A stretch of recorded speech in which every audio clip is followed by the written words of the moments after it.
Hello everyone and welcome back to another new video. So in today's video I'm gonna show you how to share screen in Zoom meeting, and it's pretty simple. So at first step we're going to create a Zoom meeting.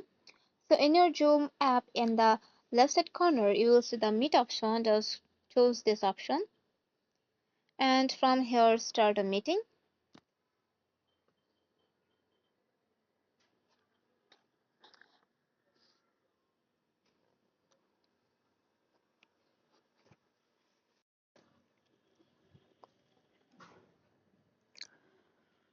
So in here as you can see we have created our Zoom meeting. So from here you can just simply choose the option share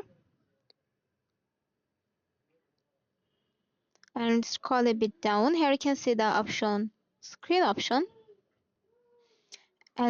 and if you just simply tap on this start the option, you will just going to be share your screen with the Zoom meeting, and all of the people will join the meeting are able to see the your sharing screen in the Zoom meeting.